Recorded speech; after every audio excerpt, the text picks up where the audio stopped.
ब्रह्म सूत्र के प्रथम अध्याय के प्रथम पाद के चतुर्थ अधिकरण का विचार हम लोग कर रहे हैं। इस अधिकरण के द्वितीय वर्णक के सिद्धांत भाष्य की चर्चा हो रही है। सिद्धांत भाष्य में भगवान भाष्यकार प्रभाकर अनुयायियों का जो कथन है उसका निराकरण कर रहे हैं।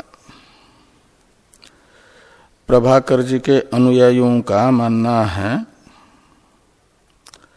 कि वेद कार्यपरक ही है, संपूर्ण वेद कार्यपरक है। ये जो प्रभाकर के अनुयायियों का मानना है, इसे यदि स्वीकार करेंगे तो जो कार्य रूप नहीं है या कार्यान्वित नहीं है ब्रह्म,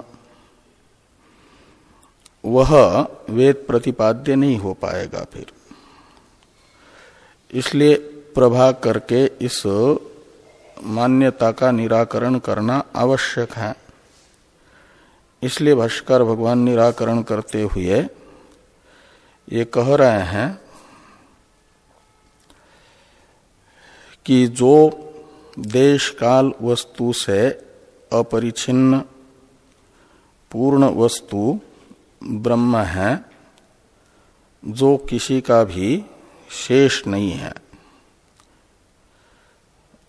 वह औपनिषद है। औपनिषद है का अर्थ है उपनिषदों से प्रतिपाद्यमान है, उपनिषदों से ही जाना जाता है। और उपनिषद वेद है, इसलिए वेद प्रमाणक है। सिद्ध वस्तु ब्रह्म भी जो स्वतंत्र है, कार्य अन्वित कार्य रूप या कार्यान्वित वस्तु रूप नहीं है, और वह भी वेदार्थ है।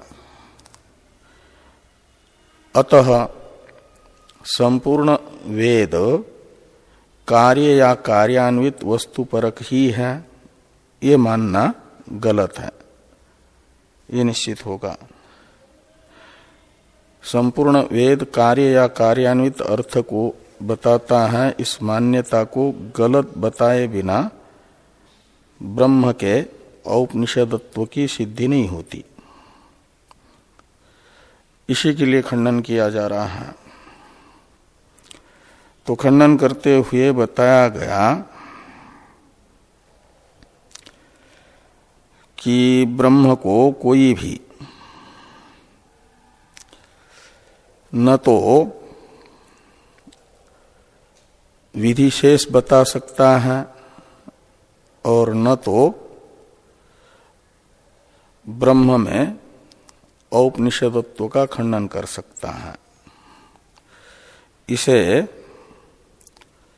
कहा गया नहीं अहम प्रत्यय विषय कर्तृ व्यतिरेकेन तत्साक्षी सर्वभूतस्थ सम एकः कूटस्थ नित्य पुरुषो विधि कांडे तर्क समय वा केनचित अधिगतः सर्वस्य आत्मा अतः स न केनचित प्रत्याख्यातुम शक्यो विधिशेषत्वं वा नेतुम। यहाँ तक की चर्चा हम लोग कर चुके हैं। अब आत्मत्वाद एवच सर्वेषां हेयो नापि न हेयो नापि उपादेय, ये जो वाक्य आ रहा है भाष्य में, इसका अवतरण लिखते हैं टीकाकार। इसे देखिए, साक्षिणः सर्वशेषित्वात् अहेय अनुपादेयत्वाच्च न कर्मशेषत्वम् इत्याह आत्मत्वाद इति। तो ये कहते हैं कि जो साक्षी आत्मा है, शुद्ध आत्म स्वरूप है, वह अस्मत् प्रत्यय का विषय नहीं है। अहम प्रत्यय विषय तो उसमें नहीं है, क्योंकि अहम प्रत्यय का भी साक्षी है। तो साक्षी शब्द से लेना अहम प्रत्यय का भी जो साक्षी है, यानी कर्ता भोक्ता रूप आत्मा नहीं है, निरूपाधिक आत्मा, और वह सर्वशेषी है। तो साक्षिणः सर्वशेषित्वात्, तो शेषी कहते हैं अंगी को, फल को। तो सब इसके लिए है, आत्मा के लिए है, और आत्मा किसी का भी अंग नहीं है, शेष नहीं है। जो भी वेदों के द्वारा साधन बताए जा रहे हैं वह आत्म प्राप्त्यर्थ है। इसलिए कहा जाता है सर्वे वेदा यत् पदमा मनन्ति तपांसि सर्वा निचयत तपांसि सर्वा निचयद वदन्ति, और यदि छंतो ब्रह्मचर्यं चरन्ति तत्ते पदम संग्रहेण ब्रवीमि, नचिकेता को यमराज जी ने कहा। का मतलब वेद तथा वेद प्रतिपादित समस्त साधन जिसकी प्राप्ति के लिए है प्रतिबंध निवृत्ति द्वारा, यद्यपि वो नित्य प्राप्त है, लेकिन नित्य प्राप्त होता हुआ भी अप्राप्त सा जिन अविद्यादि दोषों के कारण लगता है, उन अविद्यादि दोषों की निवृत्ति द्वारा जिसकी अभिव्यक्ति रूप प्राप्ति के साधन सबके सब है, और जो किसी का भी साधन नहीं है, सब साधनों का शेषी है, अंगी है, उसे कहा जाता है सर्वशेषी। उसमें एक धर्म रहेगा सर्वशेषित्व। तो जो साक्षी है यानी शुद्ध आत्मस्वरूप है, वह प्रयोजन स्वरूप होने के कारण,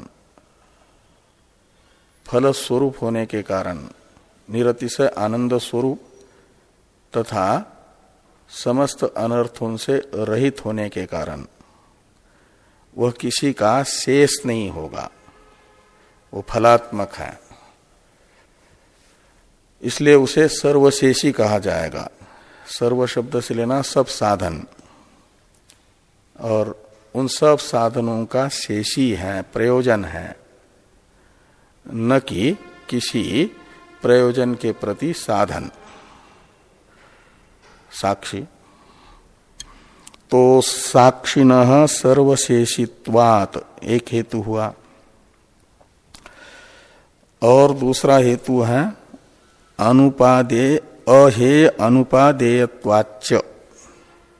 साक्षिणः इसके साथ अन्वय करना इस हेतु का भी। तो साक्षी एक तो सर्वशेषी है और अहेय अनुपादेय स्वरूप है। साक्षी में हेयत्व तो नहीं है, साक्षी है सबकी आत्मा, और स्वयं का स्वरूप स्वयं का हेय यानी त्याज्य या उपादेय यानी ग्राह्य नहीं होता। ग्राह्य या त्याज्य स्वरूप से भिन्न वस्तु होगी जिसे ग्रहण किया जा सकता है साधनों के माध्यम से, प्रयत्न से प्राप्त किया जाता है, उसे उपादेय कहते हैं, साध्य रूप पदार्थ को। और हेय कहा जाता है त्याज्य को। तो हेय या उपादेय अनात्म वस्तु हुआ करती है, आत्म भिन्न वस्तु हुआ करती है, आत्मा नहीं। और साक्षी तो आत्मा है, इसलिए वह अहेय अनुपादेय होने से भी क्या होगा, उसमें कर्म शेषत्व नहीं रहेगा। सर्वशेषी होने के कारण ऐसा लगाना कि साक्षिणः कर्म शेषत्वम न, ये प्रतिज्ञा रहेगी। साक्षी न कर्म शेष ये कहो, या साक्षिणः न कर्म शेषत्वम, ये प्रतिज्ञा है। और इस प्रतिज्ञा की सिद्धि के लिए दो हेतु बताए हैं। एक साक्षिणः सर्वशेषित्वात्, जो सबका शेष होगा वो किसी का, जो सबका शेषी होगा वह किसी का शेष नहीं होगा। और दूसरा साक्षी अहेय होने से तथा अनुपादेय होने से भी किसी भी कर्म का वह शेष नहीं बन पाएगा, न कर्म शेष। तो उसमें तो साक्षिण न कर्म शेषत्वम सर्वशेषित्वात् अहेय अनुपादेयत्वाच्च। एक प्रकार से इस प्रकार का एक अनुमान, तर्क, युक्ति बता रहे हैं आत्मत्वात् इत्यादि से भाष्यकार भगवान। इसलिए उस आत्मत्वात् इत्यादि भाष्य का अवतरण में अभिप्राय लिखते हुए इस भाष्य से जिस युक्ति को सूचित किया जा रहा है वह युक्ति टीकाकार ने अवतरण में बताई। इसलिए लिखते हैं न कर्म शेषत्वम इत्याह आत्मत्वाद इति। तो भाष्य में है आत्मत्वाद एवच सर्वेषाम न हेयो नापि उपादेय। तो सर्वेषाम आत्मत्वाद एवच यानी साक्षिणः सर्वेषाम आत्मत्वाद एवच, ऐसा लगाना। साक्षी सबकी आत्मा होने से, सर्वात्मा होने से वह किसी का हेय और किसी का उपादेय नहीं होगा। अहेय अनुपादेय है साक्षी, और अहेय अनुपादेय होने से हो जाएगा कर्म का अशेष ही, शेष नहीं। उसमें अहेय अनुपादेयत्व होने से कर्म शेषत्व नहीं है। और चकार बता रहा है, जो आत्मत्वाद एवच में चकार है वो बता रहा है सर्वशेषित्व। जो अवतरण में दो हेतु बताए थे ना, उसमें से एक हेतु जो सर्वेषाम क्या नाम न हेयो न अनुपादेय न उपादेय, इससे अहेयत्व अनुपादेयत्व सिद्ध किया, बताया साक्षी में। और सर्वशेषित्व को बताने वाला च है, वो समुच्चायक है। अवतरण में लिखा हुआ जो सर्वशेषित्व एक हेतु है उसका समुच्चायक चकार रहेगा। इसलिए अर्थ निकलेगा कि साक्षी सर्वशेषी होने से और सबकी आत्मा होने से किसी का भी हेय तथा उपादेय न होने से। किसी का भी हेय तथा उपादेय क्यों नहीं है? इसमें हेतु है सर्वेषाम आत्मत्वात्, सबकी आत्मा होने से किसी का हेय या किसी का उपादेय नहीं, और हेय उपादेय न होने से कर्मशेष नहीं होगा।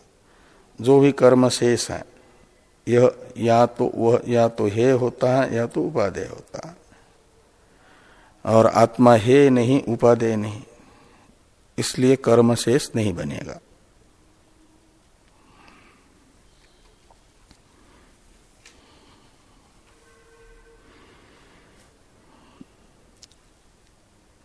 भाष्य में जो दूसरा वाक्य आ रहा है, सर्वम ही विनश्यत विकार जातम पुरुषांतम विनश्यति, इसका अवतरण लिखते हैं टीकाकार, अनित्यत्वेन आत्मनो हेयत्वम आशंक्य आह सर्वम ही इति। तो कहते हैं आत्मनो अनित्यत्वेन हेयत्वम आशंक्य। आत्मनः हेयत्वम आशंक्य। पूर्व वाक्य ने कहा कि आत्मा हे नहीं है, न हेय, लेकिन प्रभाकर के अनुयायी आत्मा में हेयत्व की शंका करते हैं। किस लिए? कर्म शेषत्व की सिद्धि के लिए। आत्मा कर्म शेष नहीं होगा, इसमें हेतु बताया आत्मा का अहेयत्व। और वो जो अहेयत्व हेतु है वह यदि आत्मा में सिद्ध न हो तो फिर आत्मा में कर्म शेषत्वाभाव सिद्ध न हो करके कर्म शेषत्व सिद्ध होगा, हे सिद्ध होगा या उपादेय सिद्ध होगा। आत्मा तो उसमें हो सकता है कर्म शेषत्व, क्योंकि जो हेय वस्तु है या उपादेय वस्तु है वह बनती है कर्म शेष, और आत्मा को कर्म शेष मानना अभिष्ट है मीमांसकों को। इसलिए उनके इस अभिष्ट की सिद्धि के लिए वे यदि आत्मा में कर्म शेषत्व का साधक हेयत्व की आशंका करते हैं तो उसका निराकरण किया जा रहा है। तो हेयत्व की शंका क्यों होगी, किसको लेकर के होगी? तो कहते हैं अनित्यत्वेन। आत्मा अनित्य होने से हेय होगा, इस प्रकार की यदि कोई शंका करता है, जो अनित्य वस्तु होती है वह हेय हुआ करती है, तो आत्मा भी अनित्य है इसलिए हेय है, ऐसी यदि कोई आशंका करें तो उसका निराकरण भाष्यकार भगवान कर रहे हैं। ये बता रहे हैं कि आत्मा अनित्य नहीं है, नित्य है। नित्य होने से अनित्यत्व प्रयुक्त हेयत्व आत्मा में नहीं दिखाया जा सकता। तो ये कह रहे हैं अनित्यत्वेन आत्मनो हेयत्वम आशंक्य। भ्रांति से कोई आत्मा को अनित्य समझ करके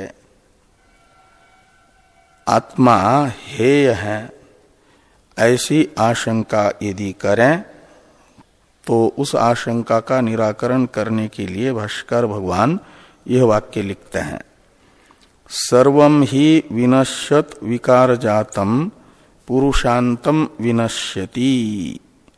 कहते हैं जितना भी नष्ट होने वाला पदार्थ है वो सब के सब विकार रूप है, यानी कार्य रूप है, जातस्य ही ध्रुव मृत्यु के अनुसार। और वो नष्ट होगा कहाँ तक? तो पुरुषांतम। पुरुष है आत्मा, पूर्ण वस्तु, और उस पूर्ण वस्तु में ही सभी विलीन होने वाले पदार्थों का विलय होता है। सभी लय को यानी विनाश को प्राप्त होने वाले पदार्थों के विनाश का अधिष्ठान ये पुरुष है। पुरुषांतम विनश्यति। पुरुष से पूर्व तक जो अव्यक्त पर्यंत पदार्थ हैं वही नष्ट होते हैं। अव्यक्त यद्यपि अनादि है लेकिन शांत है। अव्यक्त यानी अविद्या, वह उत्पन्न नहीं हुई लेकिन नष्ट होती है, इसलिए अनित्य है। तार्किकों के यहाँ अनित्य दोनों को कहा जाता है। जो जन्म ले वो भी अनित्य, जन्म लेने वाले को कहा जाता है प्राग अभाव का प्रतियोगी, और जो प्राग अभाव का प्रतियोगी है वह अनित्य है। अनित्य का लक्षण है प्राग अभाव प्रतियोगित्वम ध्वंस प्रतियोगित्वम वा अनित्यत्वम। तर्क संग्रह में पदकृत्य में अनित्य का लक्षण ये बताया है, जो प्राग अभाव का प्रतियोगी हो। और प्राग अभाव का प्रतियोगी कौन होता है? जो उत्पन्न होता है। जन्म लेने वाला प्राग अभाव का प्रतियोगी होता है, और जो भी प्राग अभाव का प्रतियोगी होगा वह अनित्य है, यह अर्थ निकलेगा। और कहा अविद्या का तो जन्म नहीं होता, तो प्राग अभाव का प्रतियोगी नहीं बनेगी, तो अनित्य नहीं मानी जाएगी फिर। और आत्मा को छोड़कर तो सभी अनित्य है, तो अविद्या तो अजन्मा होने के कारण प्राग अभाव की अप्रतियोगी रहेगी, तो नित्य माननी पड़ेगी। इसलिए कहा ध्वंस प्रतियोगित्वम वा, जो ध्वंस का प्रतियोगी हो उसे भी अनित्य कहा जाता है। और ध्वंस का प्रतियोगी होता है जो नष्ट होता है। तो नष्ट होता है, सारा कार्य तो नष्ट होगा ही, जातस्य ध्रुव मृत्यु के अनुसार। और अविद्या भी नष्ट होती है, भले उत्पन्न न हुई हो लेकिन नष्ट होती है। नष्ट होती है इसलिए उसे भी कहा जाता है अनित्य, ध्वंस का प्रतियोगी होने से। और ये शरीर से लेकर के अव्यक्त पर्यंत जितने भी पदार्थ हैं उन्हें कहा जाएगा विनाशी पदार्थ। उनका विनाश होगा और उन सब का विनाश निस्साक्षिक नहीं होगा, उनके विनाश को देखने वाला कोई न कोई होगा। जैसे उनके भाव को देखने वाला कोई न कोई होता है, इन पदार्थों का भाव या अभाव निस्साक्षिक नहीं हुआ करता, यानी बिना उनके भाव अभाव को देखने वाले के उनका भाव अभाव सिद्ध नहीं होता। तो सब के सब नष्ट हो रहे तो मानना पड़ेगा इन सब के नाश को देखने वाला कोई न कोई अवशिष्ट है, वो है पुरुष आत्मा, वही साक्षी है। और वह अनित्य नहीं है, वह प्राग अभाव का भी प्रतियोगी नहीं है, जन्म नहीं होता उसका इसलिए, और नष्ट नहीं होता है इसलिए ध्वंस का भी प्रतियोगी नहीं है। तो अनित्य का तो यही लक्षण है, या तो ध्वंसाभाव का प्रतियोगी हो या तो प्राग अभाव का प्रतियोगी हो। और जो पुरुष है आत्मा, वह न तो प्राग अभाव का प्रतियोगी बनता है न तो ध्वंस का प्रतियोगी बनता है, इसलिए उसे कहा जाएगा नित्य ही, वह अनित्य नहीं है। तो ये कहते हैं सर्वम ही विनश्यत विकार जातम पुरुषांतम विनश्यति, पुरुष पर्यंत नष्ट होता है। पुरुषो विनाश हेत्वाभावात, पुरुष के विनाश का कोई हेतु न होने से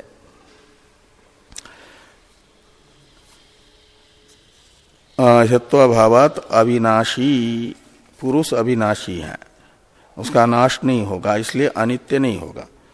जन्म नहीं होता इसलिए भी अनित्य नहीं, और नष्ट नहीं होता इसलिए भी अनित्य नहीं है। पुरुष यानी आत्मा। अब विक्रिया हेत्वाभावाच्च कूटस्थ नित्य, इसका एक अवतरण है टीका में। कहते भले ही नित्य हो,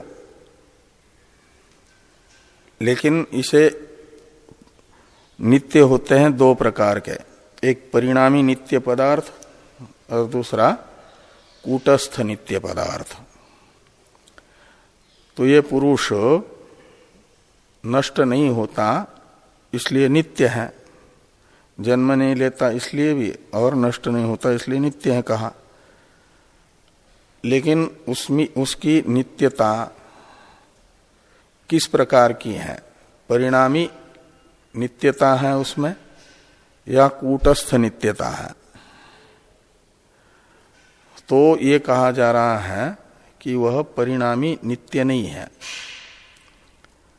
अपितु कूटस्थ नित्य है।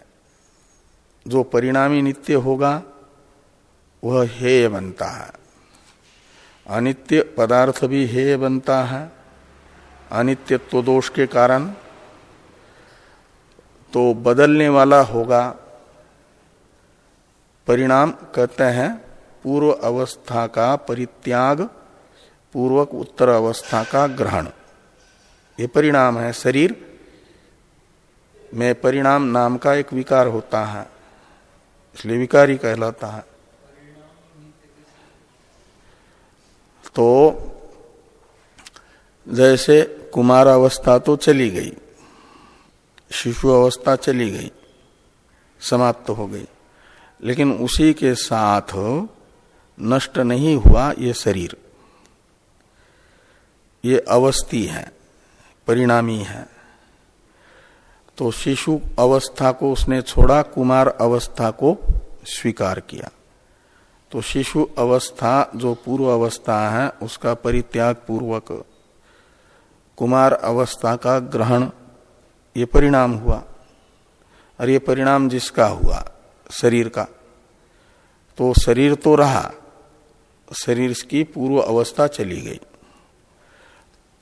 तो अवस्था के साथ वो नहीं गया, तो परिणामी नित्य कहलाता है। ऐसे अविद्या परिणामी नित्य है। तो परिणाम उसका ये जगत चला जाने पर भी महाप्रलय में अविद्या रहती है, मात्र ज्ञान होने पर ही उसकी निवृत्ति होती है। ज्ञान को छोड़ करके, विद्या को छोड़ करके अविद्या और किसी भी साधन से निवृत्त नहीं होती है, इसलिए वह नित्य कहलाती है। उसमें सापेक्ष नित्यता है। अहम ब्रह्मास्मि इत्याकारक साक्षात्कार के पूर्व तक रहती है, वो अपेक्षित नित्य है, उसे परिणामी नित्य कहा जाता है। और जो परिणामी नित्य है वह भी हेय होता है। हेयत्व में एक तो अनित्यत्व हेतु बता, और नित्य होने पर भी यदि परिणामी नित्य होगा तो वह भी हेय सिद्ध होता है। तो आत्मा परिणामी नित्य होगा, और परिणामी नित्यत्व उसमें होने से हेयत्व होगा।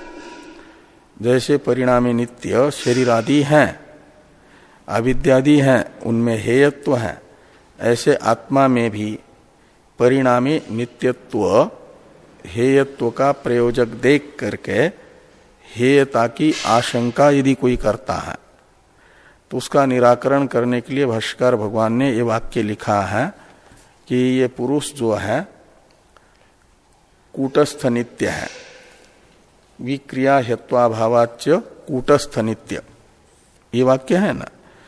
इसके अवतरण में टीकाकार लिखते हैं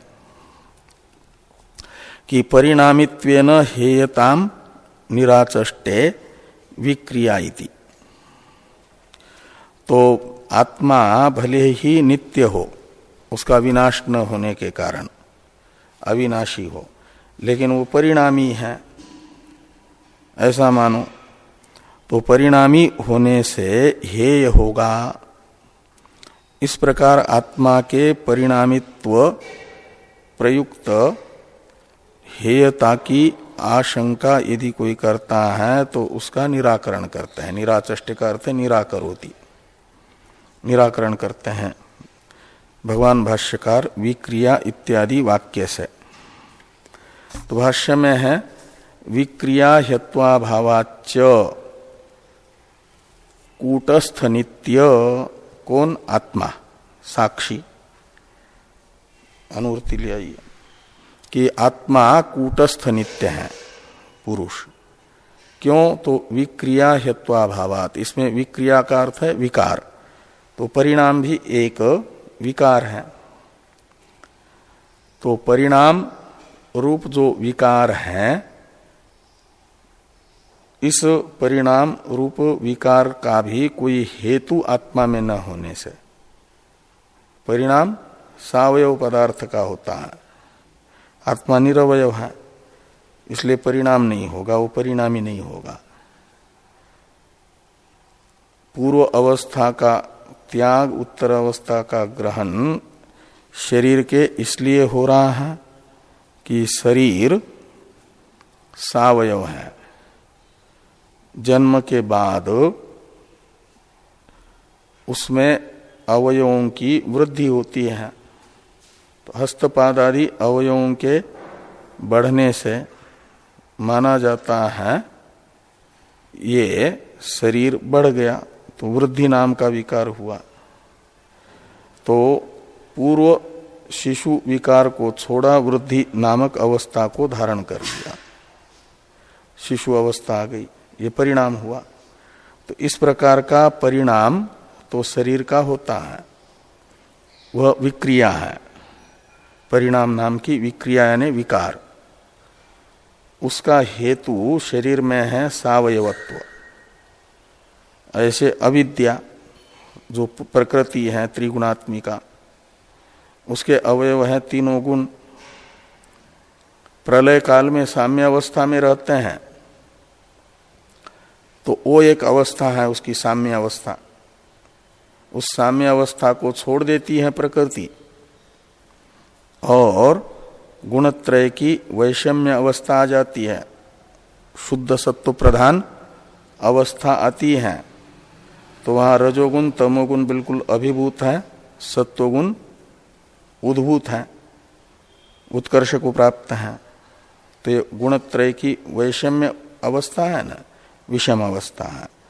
तो साम्य अवस्था का परित्याग पूर्वक गुणत्रय के विषम अवस्था का ग्रहण प्रकृति ने किया, तो माया ये नाम हुआ उसका। वह भी विकार है, विषम अवस्था। इस प्रकार की जो विक्रिया है वो सावयव पदार्थ में होती है, विक्रिया ने परिणामात्मक विकार, और उसका हेतु है सावयव, सावयवत्व। और उस सावयवत्व का अभाव आत्मा में है, सावयवत्व आत्मा में नहीं है। सावयवत्व न होने से आत्मा परिणामी नित्य नहीं होगा, उसमें परिणामित्व नहीं होगा। और परिणामित्व ये हेयता का प्रयोजक है। तो हेयता का प्रयोजक जो परिणामित्व और उस परिणामित्व का हेतु सावयवत्व का अभाव आत्मा में होने के कारण परिणामित्व नहीं होगा। और परिणामित्व न होने से आत्मा को कूटस्थ नित्य कहा जाएगा, परिणामी नित्य नहीं। वो कूटस्थ नित्य यानी निर्विकार नित्य है, विकारात्म सविकार नित्य नहीं है। प्रकृति है सविकार नित्य।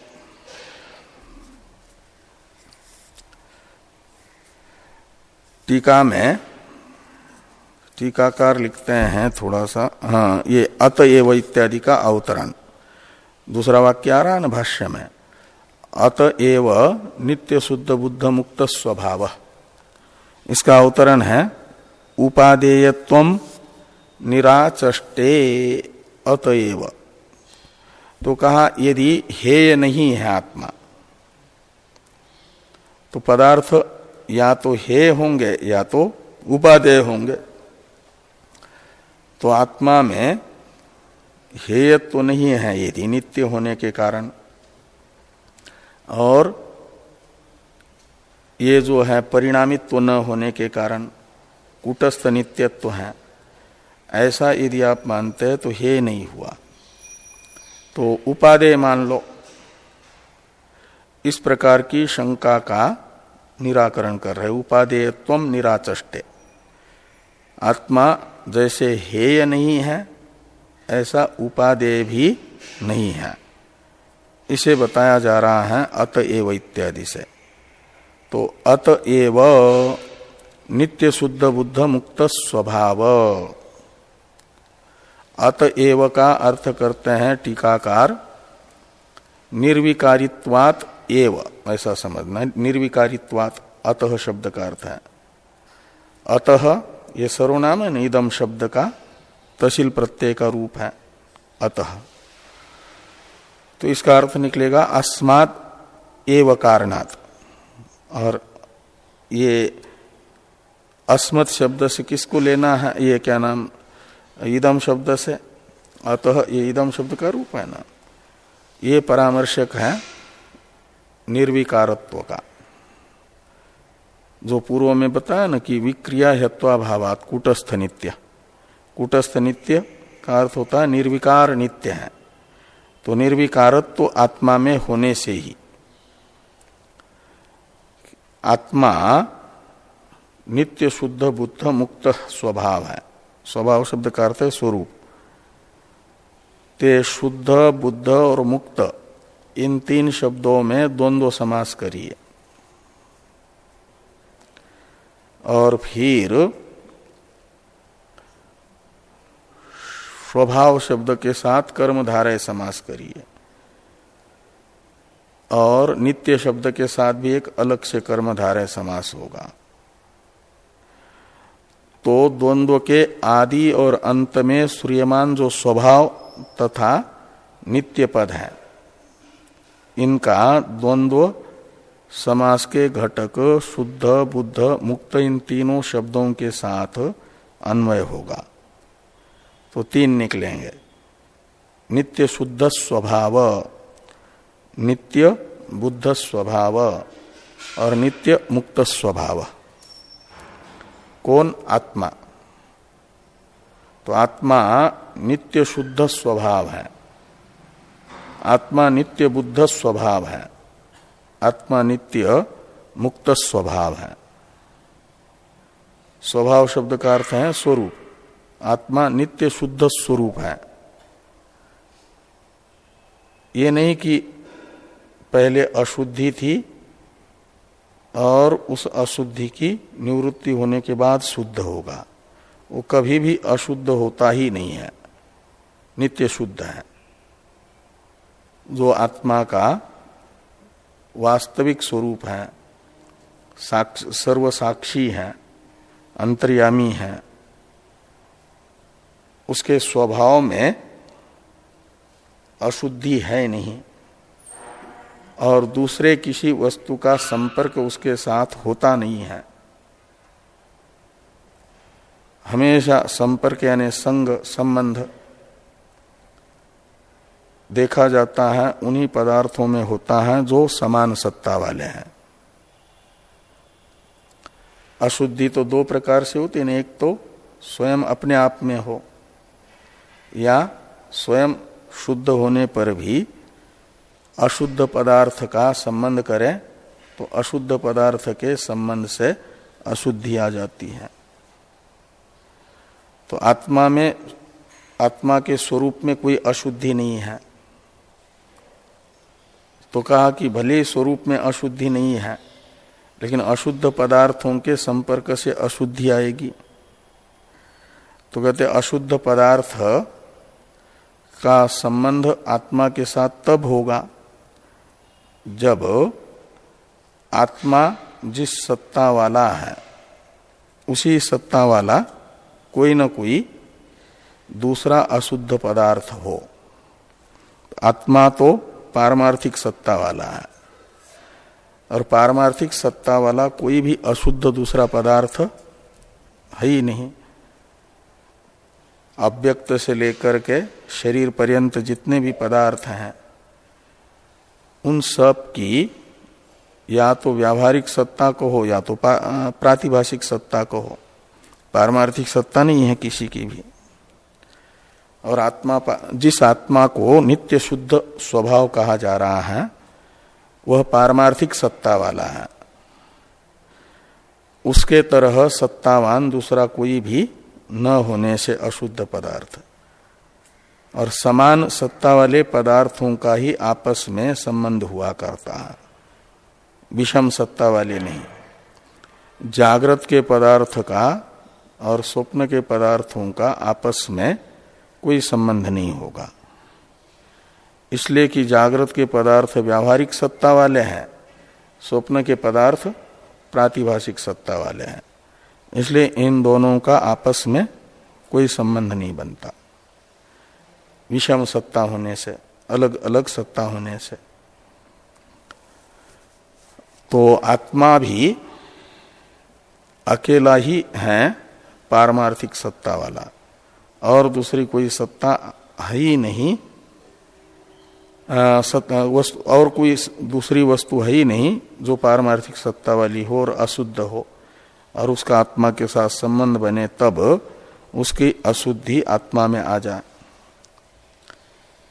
तो इसलिए दूसरे के संपर्क से भी अशुद्धि आत्मा में नहीं आएगी और स्वरूपतः भी कोई अशुद्धि नहीं है, इसलिए उसे कहा जाता है हमेशा शुद्ध स्वरूप,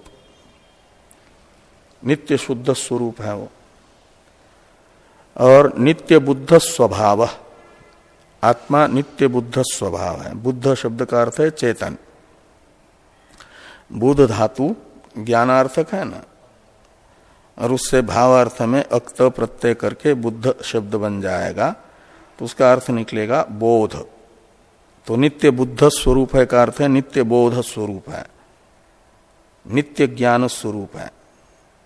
विज्ञानम आनंदम ब्रह्म, यह श्रुति विशुद्ध ज्ञान स्वरूप कहती है ना। सत्यम ज्ञानम अनंतम ब्रह्म, उसमें ज्ञान स्वरूप है। तो ये बुद्ध शब्द का अर्थ है ज्ञान, चेतन, तो नित्य चेतन स्वरूप है, इसलिए उसे प्रज्ञान घन कहा जाता है। प्रज्ञान है प्रकृष्ट ज्ञान, यानी जड़ता के संसर्ग से, विषय संपर्क से रहित ज्ञान।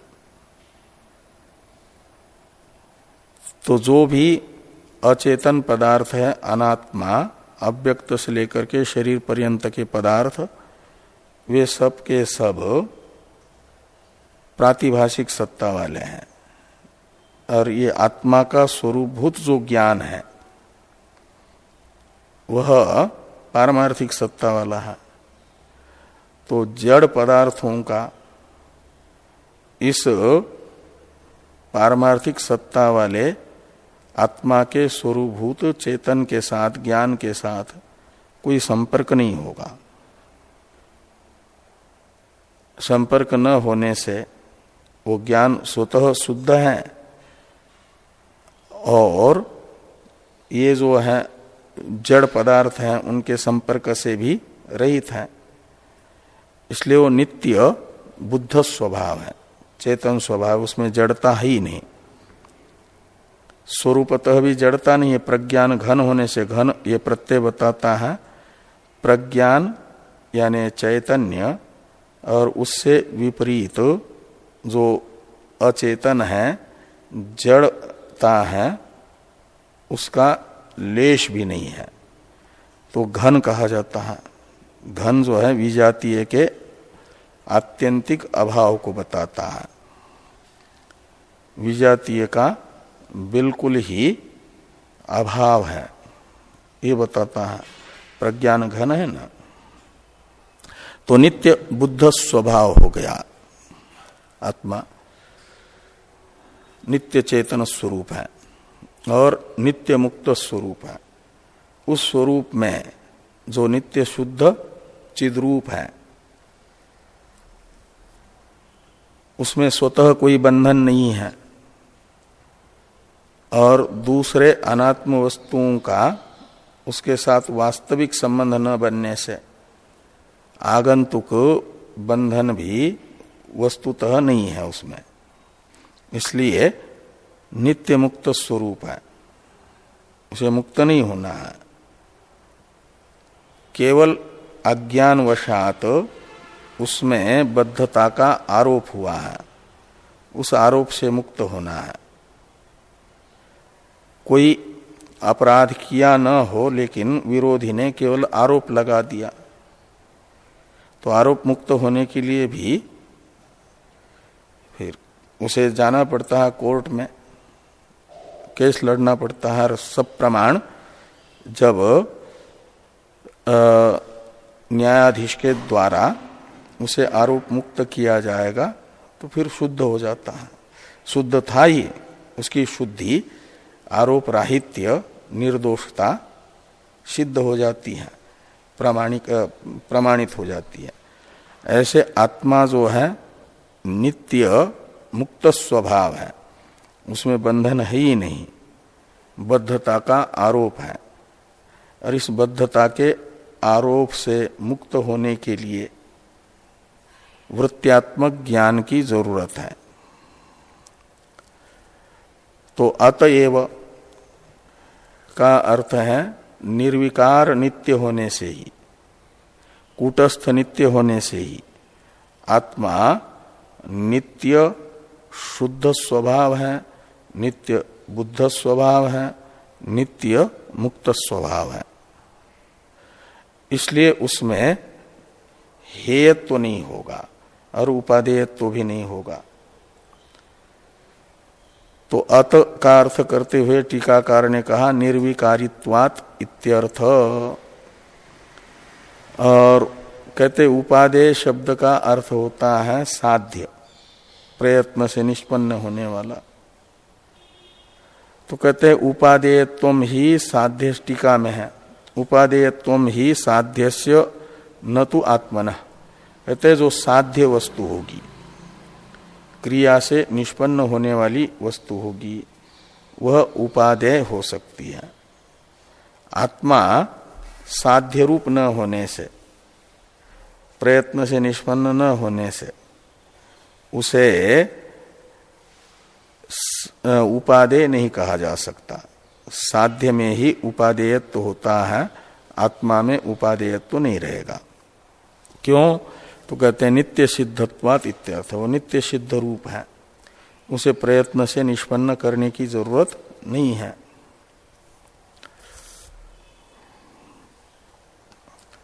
तो इस प्रकार उपादेयत्व भी आत्मा में नहीं है, नित्य शुद्ध बुद्ध मुक्त स्वरूप होने से, नित्य सिद्ध होने से ये कहा गया।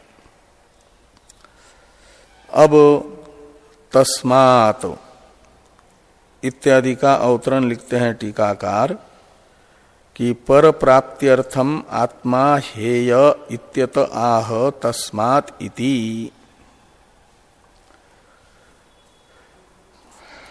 तो कहें जो भेदवादी हैं उनके अनुसार परमात्मा अलग है, जीवात्मा अलग है। तो परमात्मा की जैसे नदियां समुद्र भाव को प्राप्त करने के लिए अपने परिच्छिन्न रूप को छोड़ती है ना, और समुद्र भाव को प्राप्त करती है।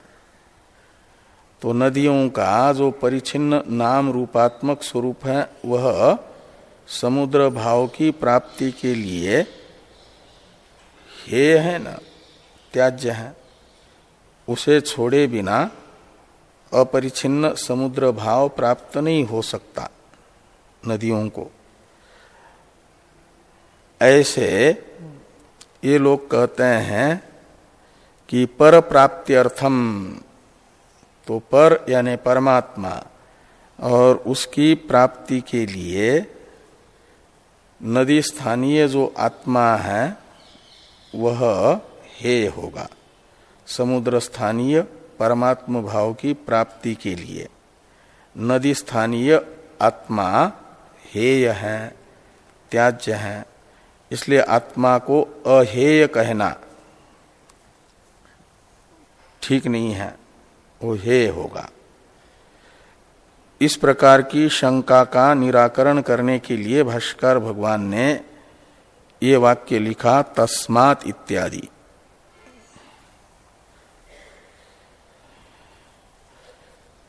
और इससे बताया जा रहा है कि आत्मा और पर वस्तु कोई दूसरी नहीं है, यानी परमात्मा इस आत्मा से अलग नहीं है। जिस आत्मा को हम अहेय अनुपादेय बता रहे हैं, जिस आत्मा को उपनिषद प्रतिपाद्य बता रहे हैं, वह आत्मा ही परमात्मा है। वो कोई अलग दूसरी कोई उस आत्मा से पर वस्तु नहीं है। वेद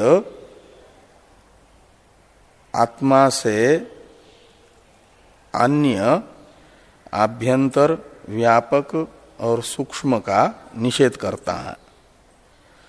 पुरुषान्न परम किंचित सा काष्ठा सा परागति, इससे बताया जा रहा है कि पुरुष यानी आत्मा और उससे पर यानी आभ्यंतर, सूक्ष्म तथा व्यापक कुछ भी नहीं है। अव्यक्त से पर तो यानी सूक्ष्म, आभ्यंतर और व्यापक पुरुष है। अव्यक्त भी पर है यानी अभ्यंतर है, सूक्ष्म है, व्यापक है महत की अपेक्षा। महत भी पर है बुद्धि की अपेक्षा। बुद्धिरात्मा महान पर, और बुद्धि भी पर है मन की अपेक्षा। मन भी पर है अर्थेभ्यश्च परम मनः के अनुसार, अर्थ यानी विषयों की अपेक्षा, और अर्थ भी पर है इंद्रियों की अपेक्षा। इंद्रियभ्य परा है अर्थ। लेकिन इन अर्थादि में जो परत्व है वो सापेक्ष परत्व है। पूर्व की अपेक्षा पर है ये अर्थादि। इंद्रियों की अपेक्षा पर होने पर भी मन की अपेक्षा अर्थ में अपरत्व ही है। अपरत्व यानी बाह्यत्व, स्थूलत्व और परिच्छिन्नत्व। और मन अर्थों की अपेक्षा व्यापक, आभ्यंतर, सूक्ष्म होने पर भी बुद्धि की अपेक्षा स्थूल, बाह्य तथा परिच्छिन्न नहीं है। बुद्धि मन की अपेक्षा पर यानी आभ्यंतर, व्यापक तथा सूक्ष्म होने पर भी महत तत्व की अपेक्षा से परिच्छिन्न है, स्थूल है, बाह्य है। वो महत तत्व अव्यक्त की अपेक्षा से बाह्य है, सूक्ष्म है, स्थूल है और परिच्छिन्न है। और अव्यक्त महत की अपेक्षा पर होने पर भी पुरुष की अपेक्षा से वो बाह्य ही है, स्थूल है और परिच्छिन्न है। अव्यक्त से पुरुष पर है।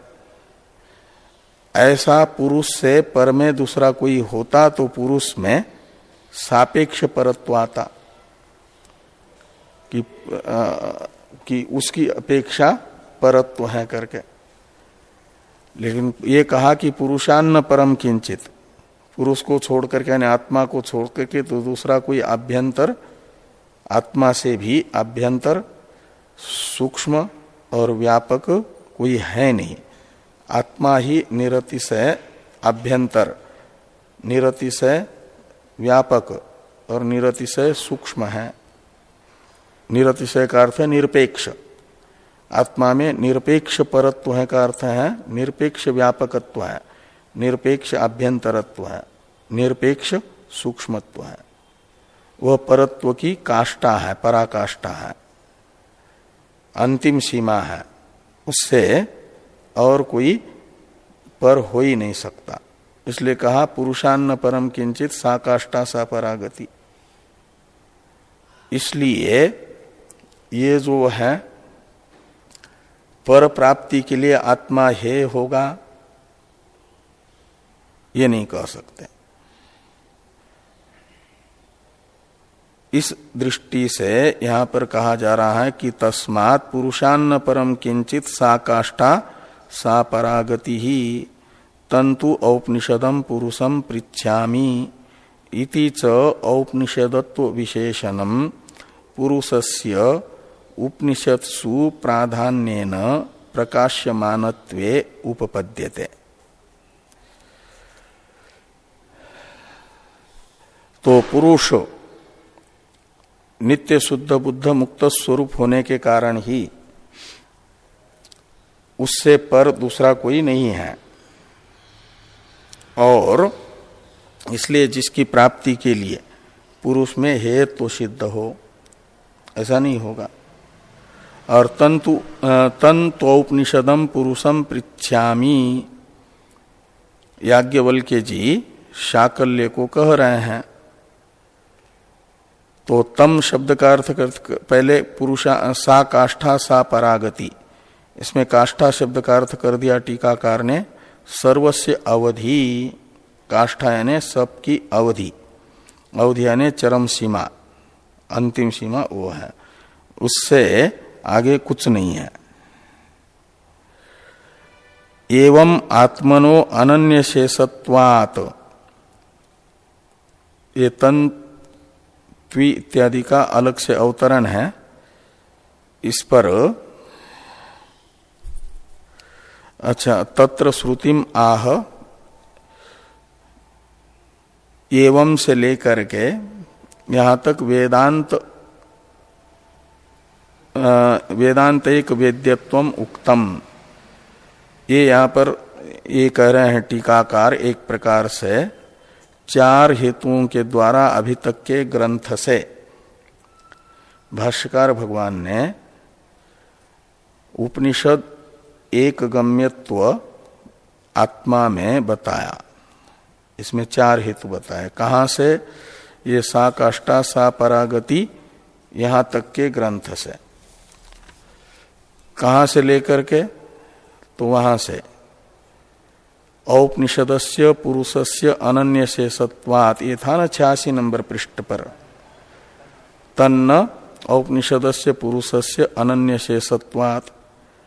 तो ये औपनिषदस्य पुरुषस्य अनन्य शेषत्वात्, ये सूत्र वाक्य था।